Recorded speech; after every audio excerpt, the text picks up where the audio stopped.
내가 대학교 2학년 말에 겪었던 일이다. 경북 모 대학교에 다녔던 나는 학교 주변에서 자취를 했다. 대학은 도시에 이름이 붙어 있었지만 시내와는 많이 동떨어져 있었다. 그래서 학교 주변에는 술집, PC방, 인쇄소, 밥집이 다였다. 내가 자취하던 곳은 그런 대학가와도 동떨어진 더 외딴 곳에 있었다. 밭과 들 사이로 20여 분은 걸어야 나오는 집이었다. 두 개의 쌍둥이 건물이었는데 우리 집은 길이 보이는 쪽이 아닌 건물을 빙 돌아서 반대쪽 계단을 올라가야 되는 2층이었다. 사건이 벌어진 그날 나는 집에서 컴퓨터로 공포 영화를 보고 있었다. 셔터라는 태국 공포 영화였는데 꽤나 무서웠다. 영화를 다 보고 나니 시계는 새벽 2시 반을 가리키고 있었다. 너무 무서워서 여자친구에게 전화해서 한동안 수다를 떨었다. 여자친구와의 통화에도 오싹함은 가시지 않았다. 그래서 제일 친한 후배인 병철이한테 같이 놀다 자자고 전화를 했다. 병철이는 평소에도 우리 집에서 자주 술 마시고 나를 가장 잘 따르는 후배였다. 무서워서 그렇다고는 도저히 말 못하겠어서 오랜만에 술이나 한잔 하자고 했다. 그런데 병철이는 이미 시내에서 술을 마시고 있어 학교로 들어오기 힘들다고 미안하다고 말했다. 할 수 없이 새벽 3시가 넘어서 이불을 펴고 누웠다. 그래도 무서움이 사라지지 않아서 TV를 켜놓고 소리를 크게 해놓았다. 누워서 멍하니 TV를 보니 긴장이 풀리면서 스르르 잠이 왔다.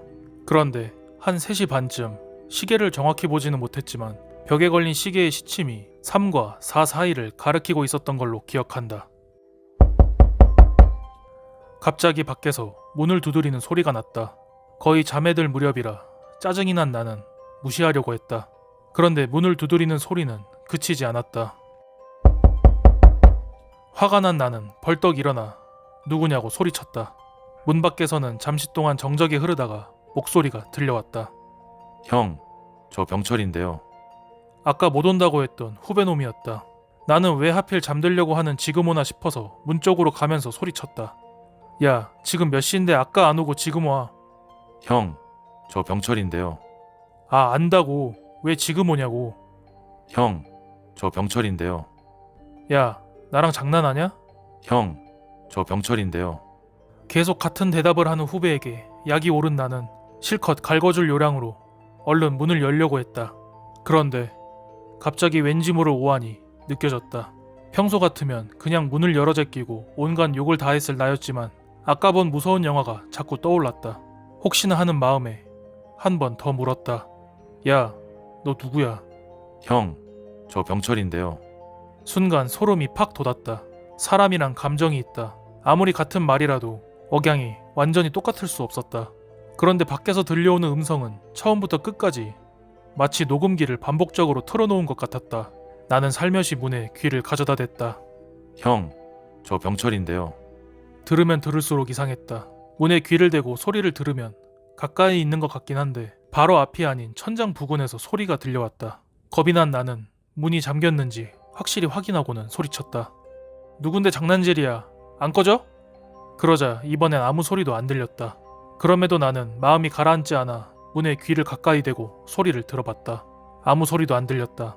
벌레 우는 소리랑 복도의 바람 소리만 미세하게 들렸다. 한 10분 동안 문에 귀를 대고 있던 나는 어느 정도 무서움이 가라앉자 다시 침대로 와서 몸을 뉘었다.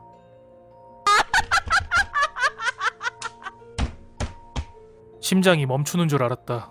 문 밖에서 남잔지 여잔지 분간이 안 되는 숨 넘어갈 듯한 웃음소리가 내 귀를 때렸다. 벌떡 일어난 나는 온몸에 돋아나는 소름을 느끼면서 문을 뚫어지게 쳐다봤다.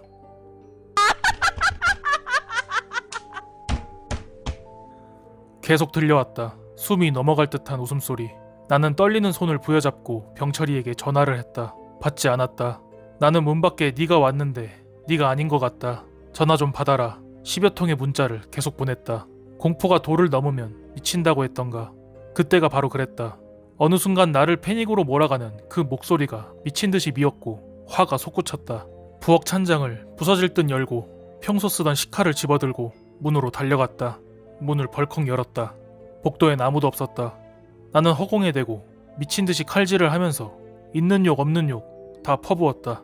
사람이건 귀신이건 장난을 친 누군가를 향해 쌍욕을 퍼부었다.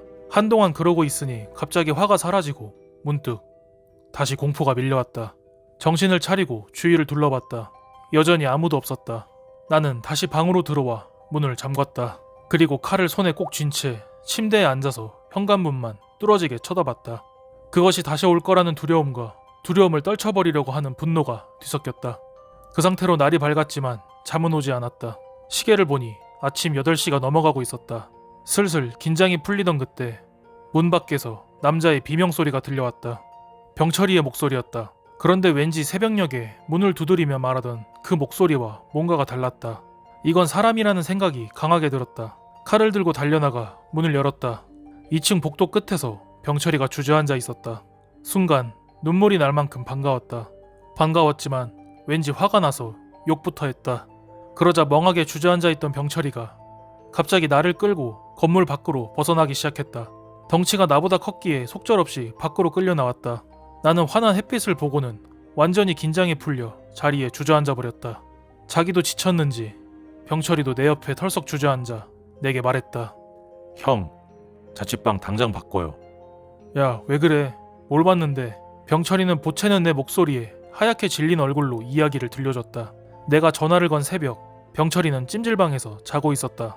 문득 잠에서 깬 병철이가 휴대폰을 확인했는데 그때 내 문자를 보게 됐다.